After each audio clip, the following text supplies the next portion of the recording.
Good afternoon, everyone, and welcome to the Zoning Committee public hearing. We will convene our first hearing for today, and I am Councilwoman Jiza Page, joined by my Councilmember Michael Cinziano. And we are beginning at 4:30, again, for the graphics code change. The purpose of this hearing is to review a code change and legislation which will be appearing on a future City Council agenda in the Zoning Committee.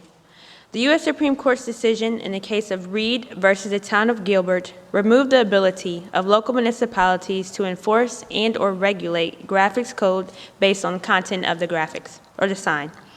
This hearing will discuss the change for the Columbus Graphics Code dealing with content neutrality, and I would like to go ahead and begin with Director Messer of the Department of Building and Zoning Services. Thank you.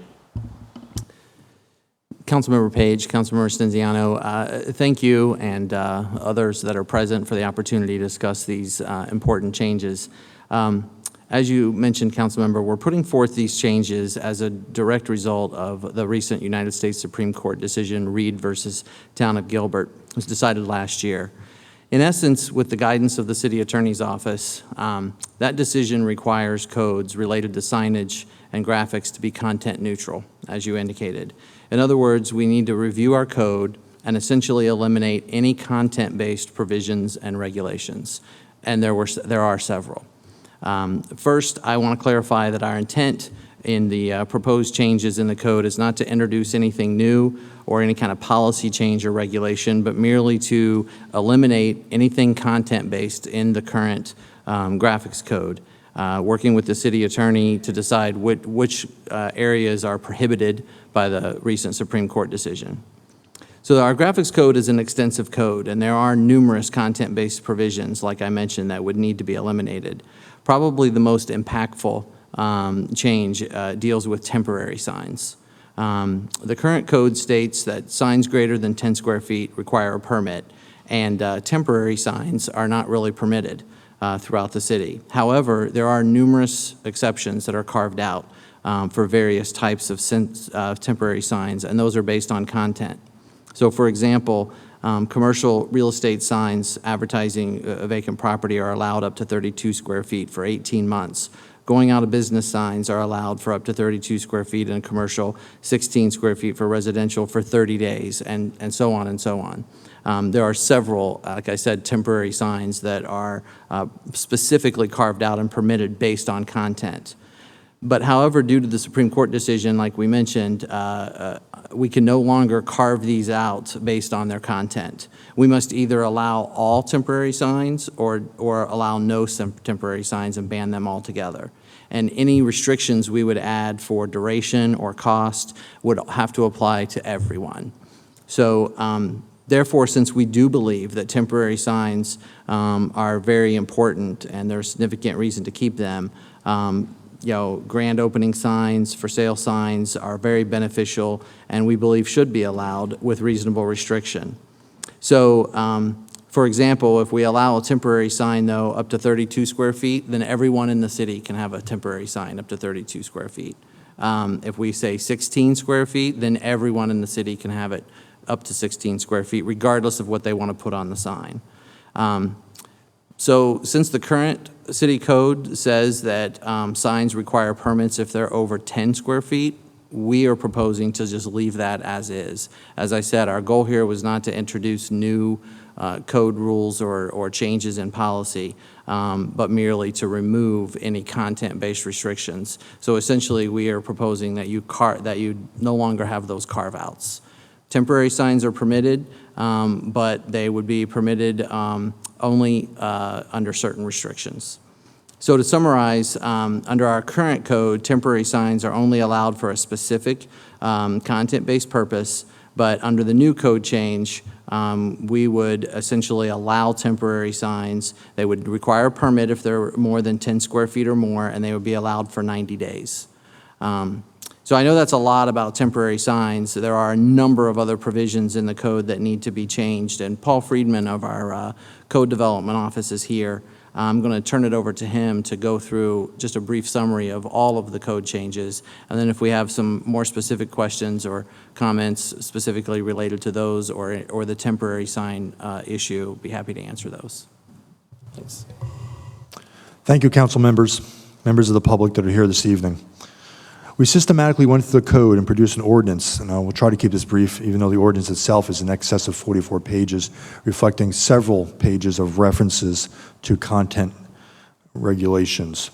We went through the definitions portions of the graphics code, of the Columbus zoning code, and wherever there was a content-based restriction or regulation for a sign, we would have to strike that. So therefore, any reference to corporate banners, any reference to for sale sign, any reference to restrictions on color or type of sign, that was all removed from the definition chapter, as we're only allowed to regulate, once again, based upon time, place, and manner of the signs.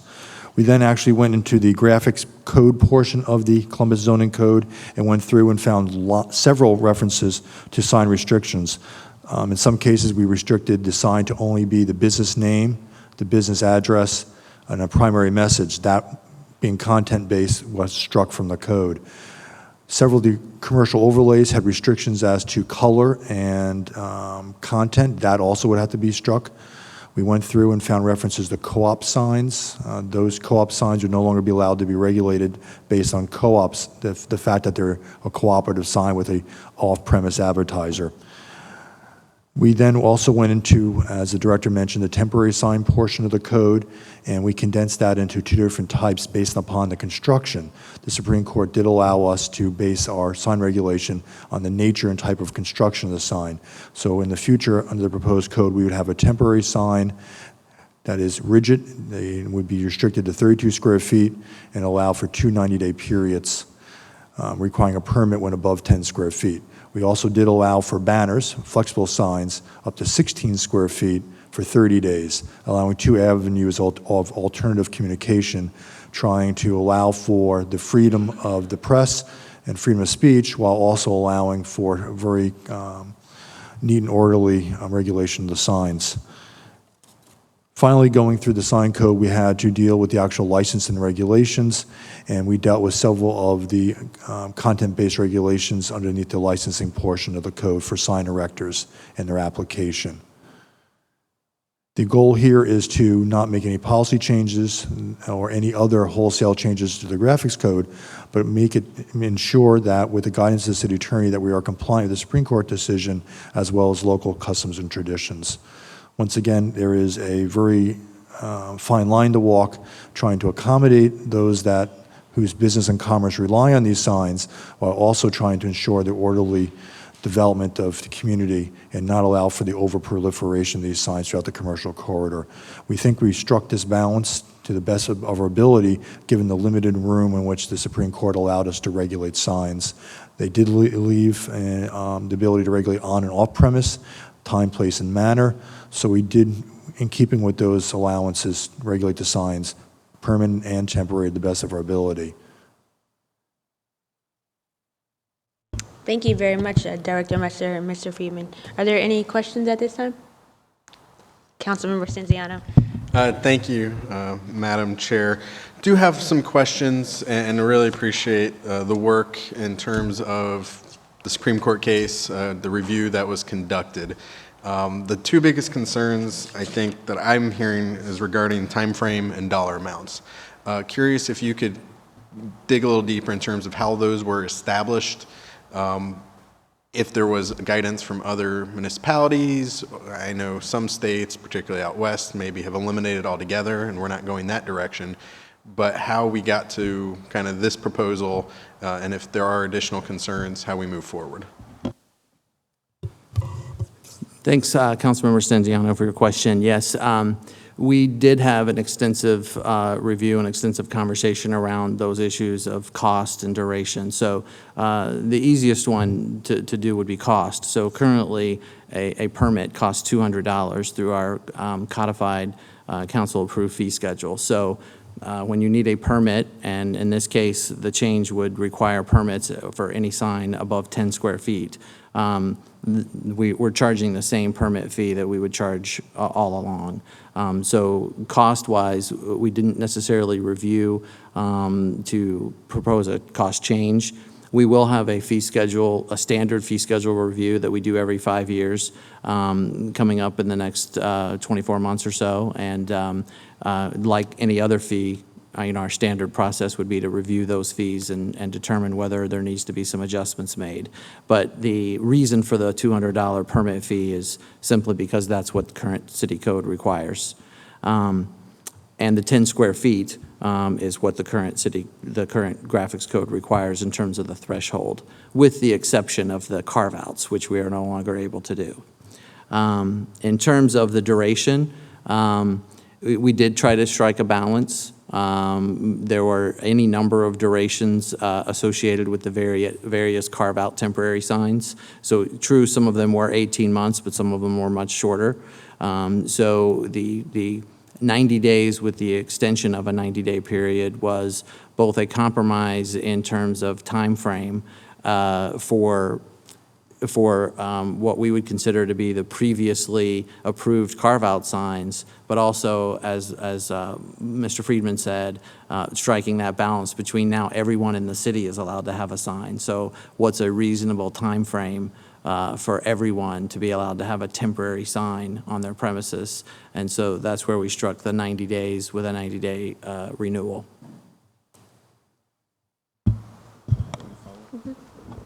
A follow-up regarding the new language that no banner shall be used as a temporary sign. I don't know what we previously have done, but I've seen when there's festivals or parades or National Night Out, a banner will pop out, very temporary in nature, to say, next week we're going to be having National Night Out. When we say no banner shall be used as a temporary sign, are we asking those communities to go get a $200 permit, or how does that work with what we were and where we're going? There are two things there. One, a temporary sign is defined as a rigid plywood sign, so you cannot use a banner as a temporary sign as defined in the code, which is in lieu of a rigid plywood sign.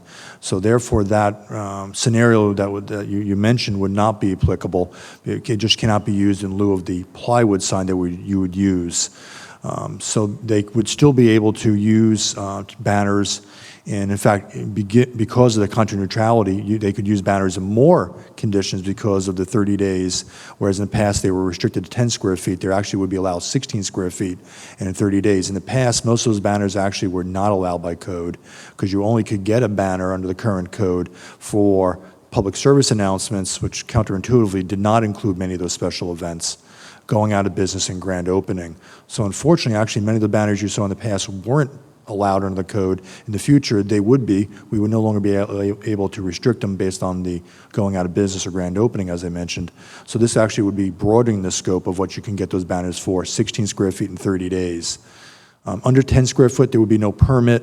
So a normal banner that you would see for a pop-up tent, which is usually 2 feet by 4 feet, 8 square feet, would not require any review by the City of Columbus, so there still would be allowances for those occasions.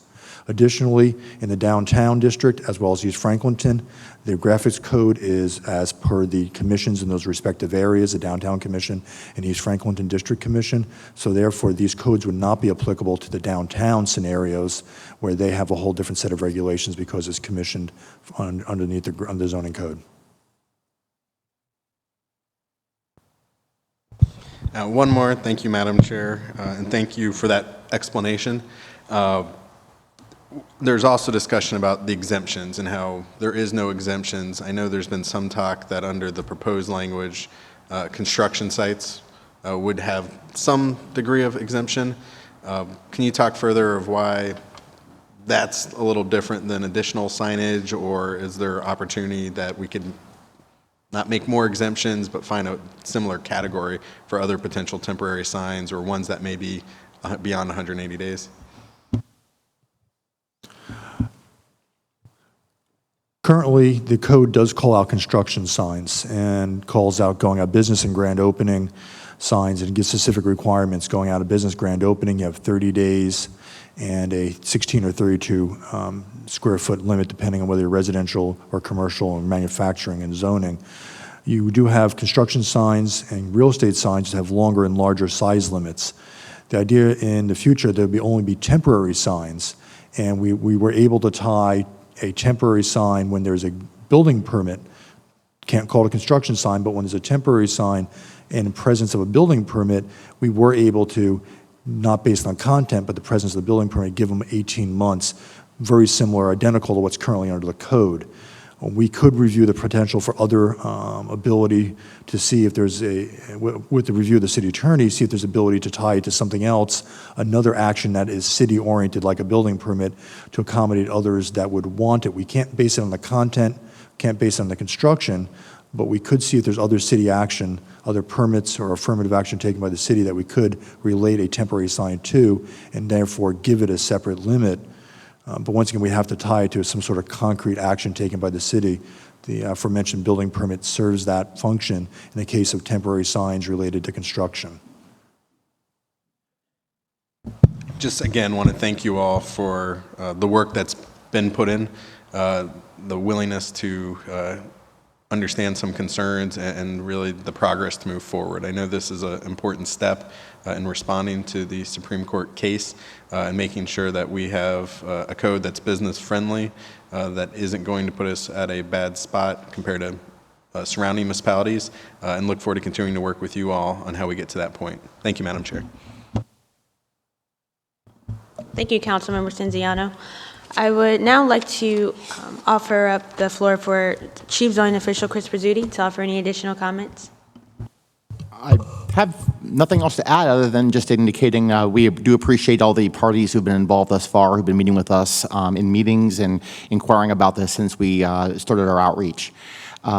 This has been a particularly difficult process to try to create a level playing field for signs, and all the while ignoring content from henceforth.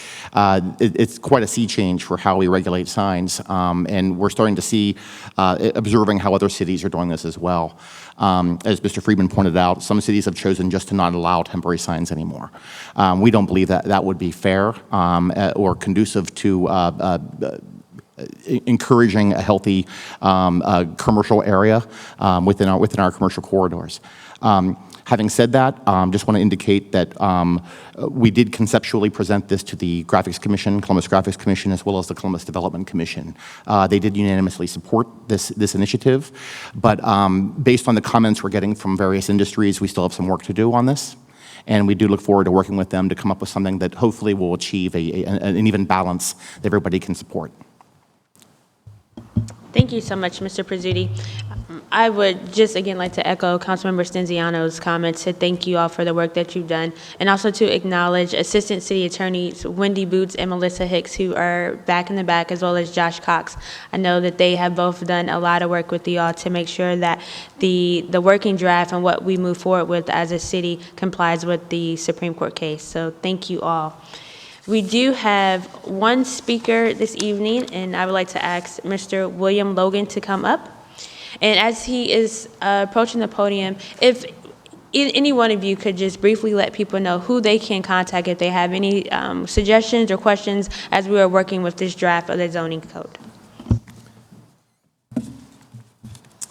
Sure. Anyone who has any comments or any input is welcome to contact my office. 614-645-2075 is my number.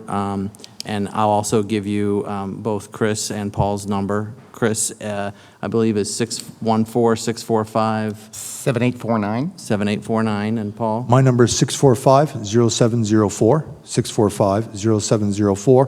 And I also like to offer up an email address, zoninginfo@columbus.gov, zoninginfo@columbus.gov. That's probably the best way to reach us with your comments, and this way you can cut and paste code sections, and we can respond in time and send code sections back, send you a copy of the ordinance. But once again, that's zoninginfo@columbus.gov as a direct email address to the three of us. Thank you all so much. Mr. Logan, you have 3 minutes. Thank you. Councilperson Stenziano, Councilperson Page, Chris, Paul, appreciate the opportunity here. I am the code coordinator for the Northland Community Council. I'm also the co-chair for the Development Committee up in Northland, as well as the president of one of the civic associations. I deal with this deal with the graphics code all the time, as both Chris and Paul would no doubt contend. We write. Since we began, we've written somewhere around 1,700 service requests. 90% of it are associated with graphics. I'll make a comment right now. in the 7 years we've been doing this, not one person or organization or business has ever filled out a graphics permit, independent from the sign regulations, and have been called to task because of that. Back to the topic at hand, all content regulation has been removed. We've all acknowledged that in here, and the staff has attempted to provide a code draft as a result, but as noted, it does not yet contain a companion policy change, which I feel is needed in order to accompany the drastic changes in the code. If not, we develop unintended consequences. All signs now become general advertising media. They're no longer identification signs. It defeats the original intent of the code with respect to signs to identify a business and put a business number, a street address on it. No longer is that necessary. They all simply become advertising means at this juncture. That defeats both the public's interest as well as our safety services interest. If the business chooses to simply advertise what they do, not their name and not their street address. It doesn't account for the expansion of the digital auto-changeable copy signs that are now starting to proliferate in the communities that simply allow this advertising to take place now with separate images every 8 seconds and technically 24 hours a day, which could be installed on what we formally recognize as a ground sign that formally identified the business and provided the address. Nothing prevents the opportunity to put in a digital auto-changeable copy sign. I fail really at this point to understand why we cannot regulate, or why we can simply state the necessity to, for safety purposes, provide a only criteria for a business name and an address for the reasons I've already stated. I do recommend that as one issue. The conflicts right now, the code as it was corrected as I read it, still contains what I consider the 50% rule, which defines 50% of the sign must have the identity of the business. Well, we've just said we can't regulate content, so that goes out the window. I don't have an answer for that. It just implies that that's no longer allowed, and therefore a sign that had a business and then tenant panels below it no longer apply. And right now, it's still written in here in some sections. We already commented about the 10-foot square rule that set limit on regulating. I question whether that is an acceptable standard, because if I have a sign that's 11 square feet, I get regulated and I have to pay a cost. If I keep the sign below 10, I am out. I'll simply conclude by asking Paul, as I read the banner standards, it implied that all banners were to be regulated. And yet here tonight, it's been stated that there is now a minimum banner under 16 square feet is unregulated. I can't imagine how that proliferates into the community and does not work for the public interest. Thank you. Thank you so much, Mr. Logan, for your comments. And if I could ask Paul or Chris to follow up with him afterwards. You can do a brief follow-up now. We did try to strike a balance in regards to the tenant panels. That is not content-based, so we feel we're still allowed to regulate based upon the tenant panels. The naming of a shopping center, 50% of the sign has to name the center, though what they actually put in that center we can no longer regulate. That is probably as close as we can get to a content regulation without crossing that line. I do want to clarify on the banners, it's anything below 10 square feet. 10 to 16 would be require the permit. Anything under 10 would be exempted. But I did speak with Bill. We'll continue working with Mr. Logan to see what we can develop that strikes a balance between the need to regulate signs and prevent the proliferation of signs throughout our neighborhood, but also allow for orderly commerce and for the needs of the business community to actually represent and to have the signs that they need to advertise. In regards to the business address, there are other codes in the city of Columbus that do require addresses to be posted on your building. So that, though no longer part of the graphics code, would still apply coming out of the public safety code. And so you're still required to have an address. Even if it's not on your ground sign, it would still have to be on your structure. So that is covered elsewhere in other city codes.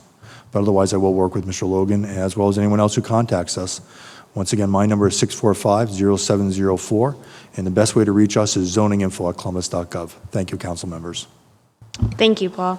We have another speaker, Ms. Alice Porter. I'd like to ask you to come down to the podium.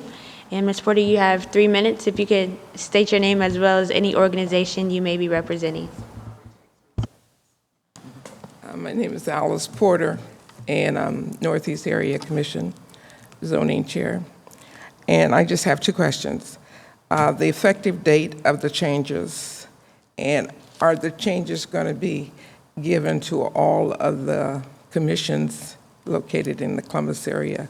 So we would be apprised of the changes so that we don't have to scour the internet to find them. Yes, ma'am. And again, I would like to offer you your 2.5 minutes. Well, I don't have anything else to say Okay. other than for them to answer those 2 questions. Yes. Yes, we will be working with the area commissions and the area liaisons to the new Department of Neighborhoods to get the code changes distributed when they become law. Actually, we'll get it long before that, when they actually are scheduled to be read for the first reading at City Council. As for an exact date for the first reading, we are not there yet. We still have some work to do after some of the comments we heard this evening and some other groups that we want to meet with yet. We're looking at sometime during the first quarter of next year. We do want to get this right the first time. We want to stay compliant with the Supreme Court. We want to stay compliant with groups that are monitoring us to make sure we're compliant with the Supreme Court. At the same time, we want to make sure that we get a code that's correct and effective the first time, that we don't create unintended consequences. So we are looking at the first quarter of next year for actual passage and effective sometime 30 days thereafter. But we do have some time to work with groups and organizations that are interested. Would you go over it briefly? I do have about the real estate signs that, some of the realtors, once they sold the property, the sign is huge, sold. We are currently working with the realtors to find a level of regulation that works within their industry. There would be a time frame, and during that time frame, they would be able to say sold, but there would be a definite end of that time frame, and at which that sign would have to come down, whether that property is sold or that property is still being marketed. Hopefully, that property would be sold. So we are going to be working with the real estate industry to see if we can come up with a time frame. But to address your question about the signs that are left up in perpetuity, that is actually the goal of having retaining the need for a permit, retaining the need for the ability to track the time frame through that permit, so there's a definite end time for that time frame, to What's the ensure that ruling? signs aren't left up indefinitely. What's the ruling as it stands today? Under current code, Yes. Current code, it can go up to, if it's a construction sign, it can go up to 18 months. Real estate signs can be as long as 18 months as well, under some circumstances. Other circumstances can be shorter, so I cannot give you a direct time frame. What I would suggest is, if you want to, contact my office, and we can go over the code and all the details of current code and the proposed code. Is probably the best way to go over the details that are necessary, given the various scenarios in which a real estate sign can be left up or would need to be taken down. Once again, my number is 645-0704. That's probably the best way for anyone who wants to get into the details. I'm more than willing to get into the details. That's my task here, to go over, if anyone, is to contact me directly. Okay, if Thank I'm you in- so much, Mr. Is my Friedman. time up? Yes, ma'am. I didn't hear the buzzer. Well, we stopped it temporarily, but yes, ma'am, the 3 minutes is up. And thank you so much. However, I will ask if you have any additional comments. I think Paul may be available right afterwards, so you can talk to him briefly and ask any more questions. And I would like to thank you all for attending. Again, I'd like to thank Director Metzer, Chris Pizzuti, and Paul Friedman for your hard work and effort in this, as well as the City Attorney's Office. And I would like to thank not only my staff, but the entire council staff for helping putting this hearing together, as well as CTV. Thank you and have a good evening.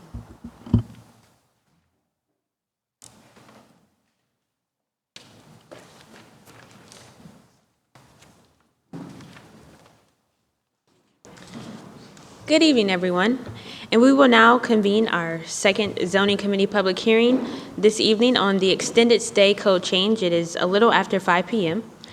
I am joined today with Councilmember Stenziano, and all members of City Council are members of the zoning committee. The intention of this public hearing is to review a code change in legislation, which will appear on a future City Council agenda in the zoning committee.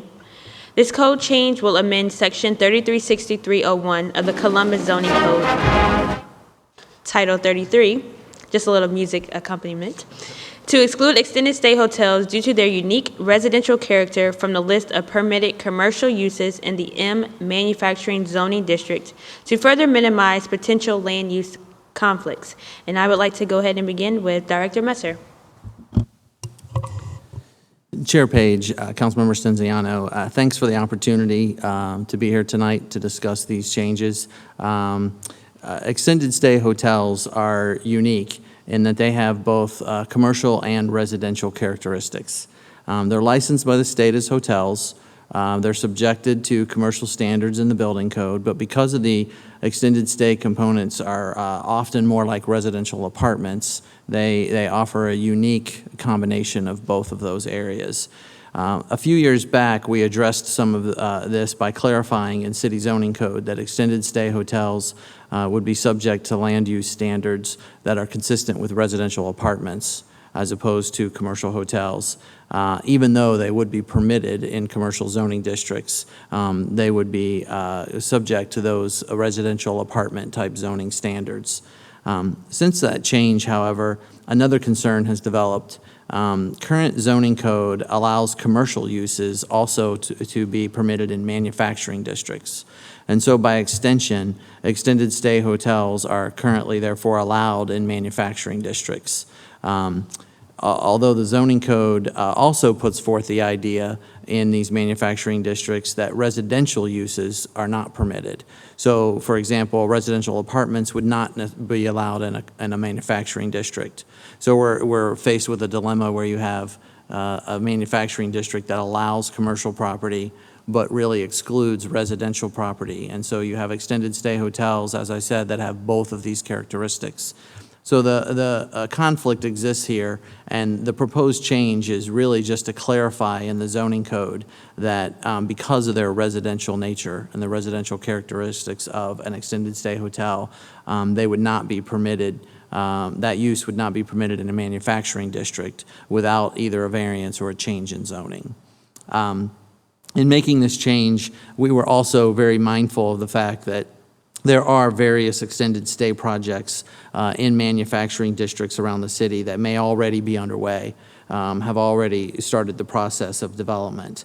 And in consultation with the city attorney, the ordinance proposes that in order to protect potential vested property rights of owners of land that's currently zoned manufacturing and who relied on their current zoning regulations, we are proposing that extended stay hotels where substantial progress and investment has already taken place, they would be grandfathered and essentially may still obtain zoning clearance, provided they meet certain criteria.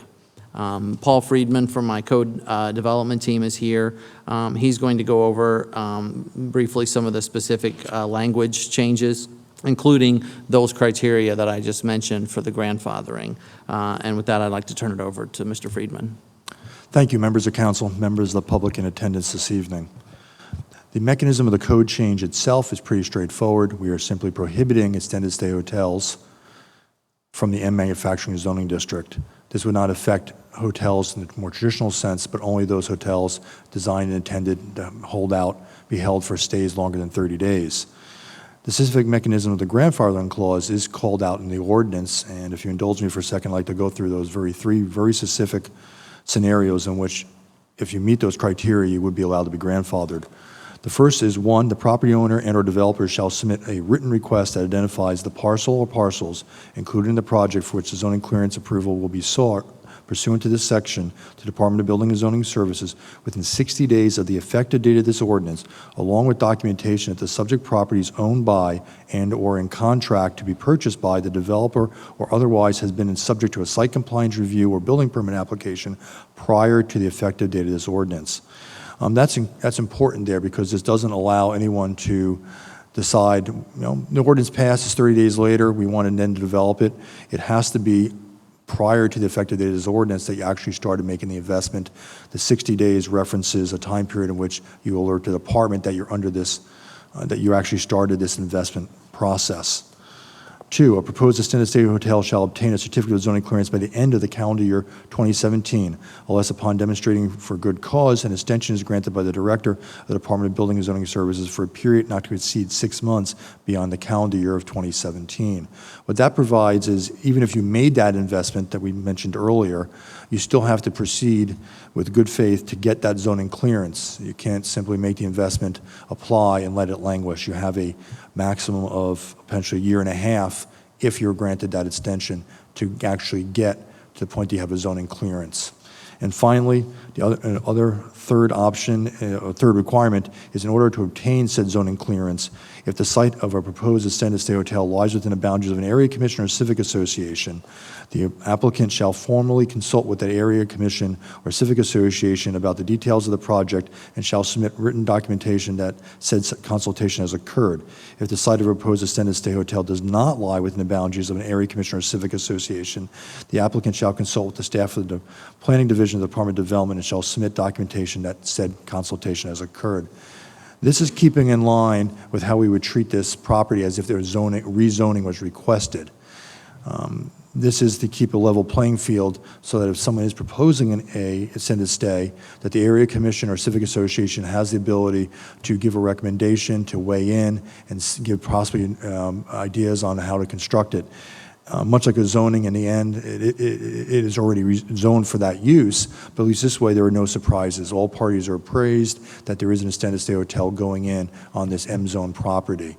Outside these 3 stipulations, no property would be grandfathered.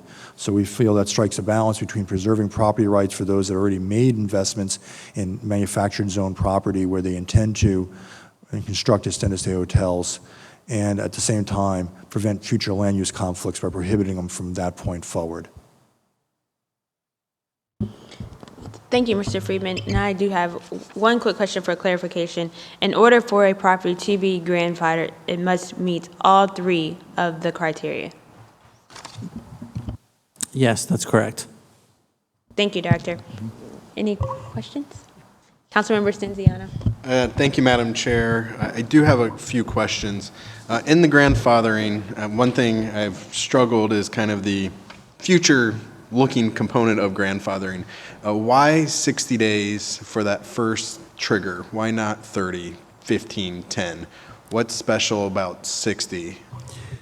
Thank you, Councilmember Stenziano, for your question. In looking at the 60 days, as Mr. Friedman indicated, the 60 days is not sort of a grace period that allows someone to start a development process. So it's not an exemption period. It truly is just a 60-day window in which the applicant who would like to be grandfathered has time to get with us as a department to apply for that grandfathering. So as you see in the 3 requirements that are made there, they have to have documentation, so they need to get contracts together, or they need to get documentation to bring to us and submit to us.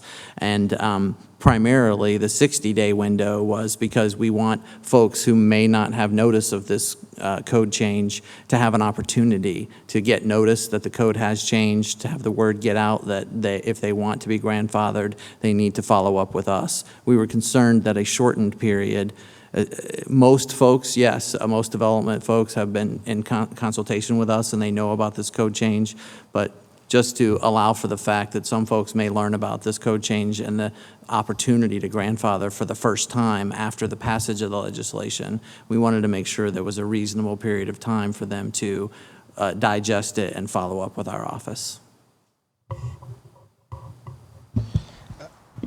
And when you're mentioning how many parcels or properties do we think this is going to affect? I know, and I see some of the leadership from the Clintonville Area Commission here, that's been one of the focused areas, but when you say there may be other folks in manufacturing, how many parcels citywide do we think this change or potential grandfathering could affect? Yeah, it's hard to say, council member. It's a hypothetical question. I think, it is a narrowly focused code change, so you're only talking about those manufacturing districts where extended stay hotels are being proposed. So it's difficult for me to give you a specific number.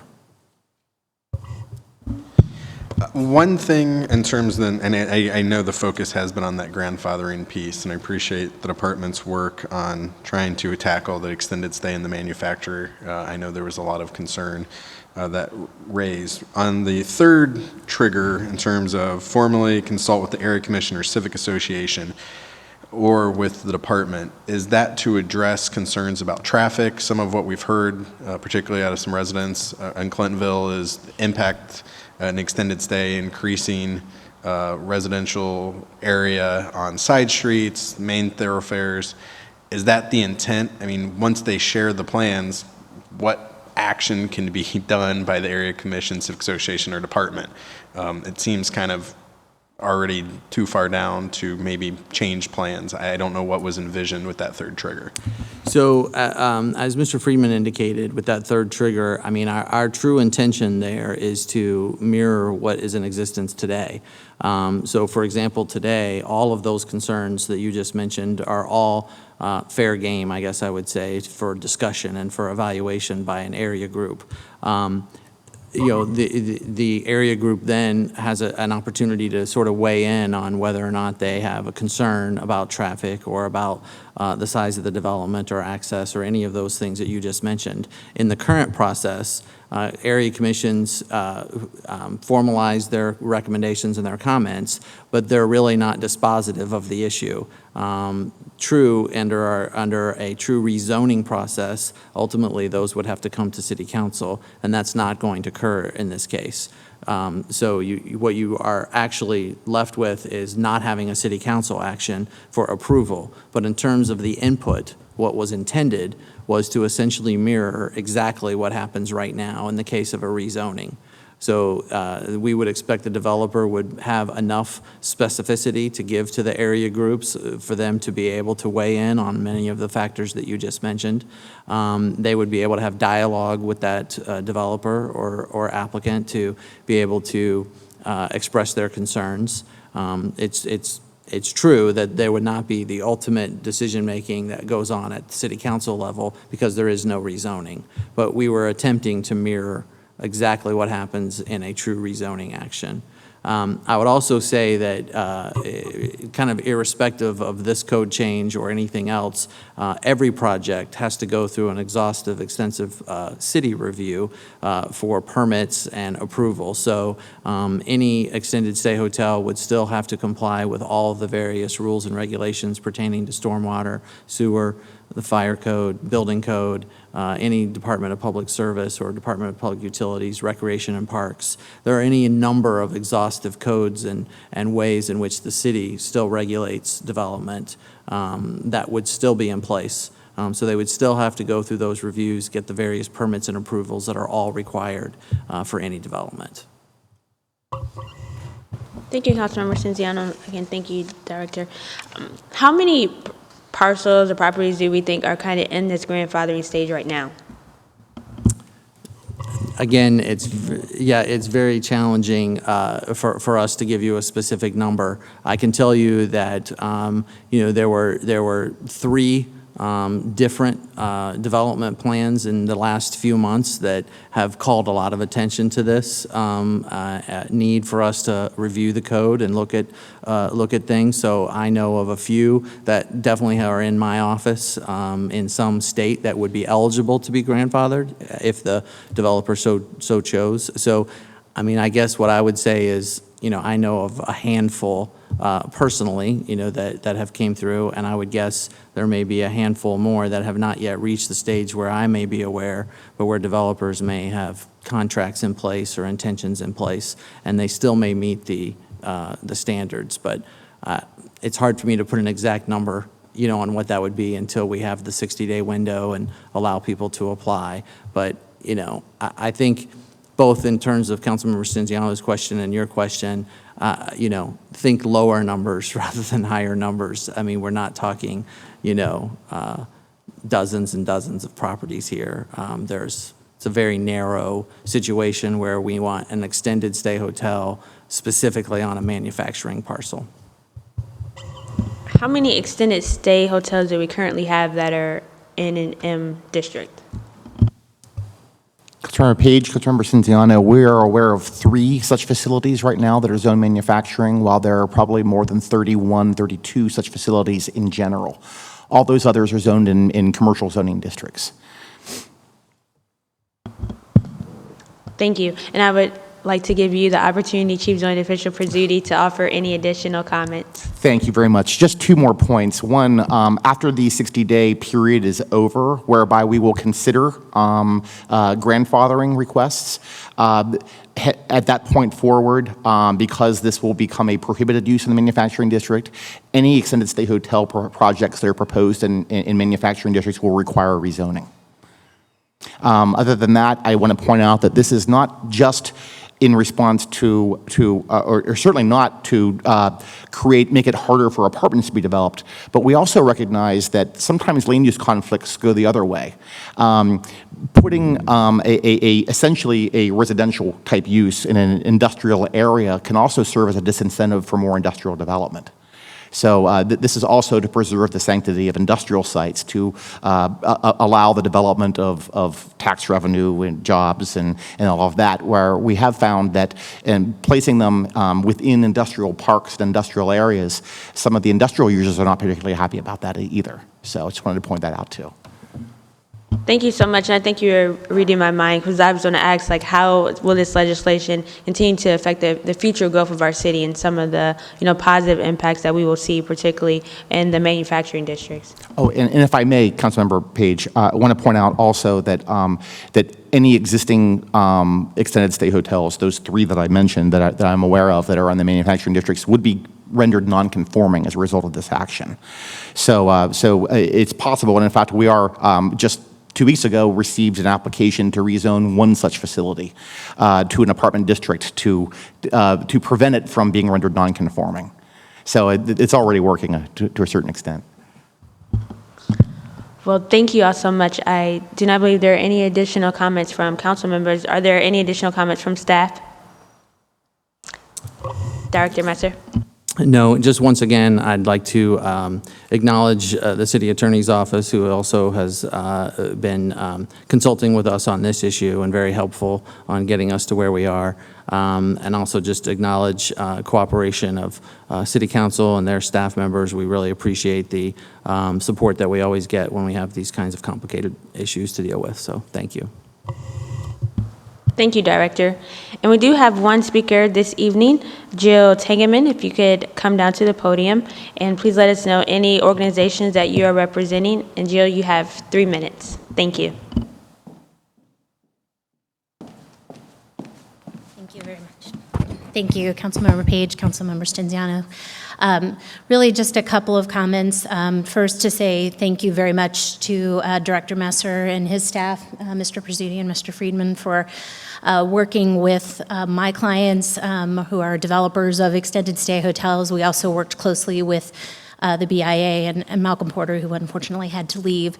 And we appreciate the opportunity to have some really candid conversations about the extended stay hotels, the value that they do serve in our community, but also recognizing that there may be locations where they're not appropriate. And we feel that the legislation is very fair. The number 1 concern was there were a number of projects. I think they're small in number, under 10 probably, that are out there that are pending.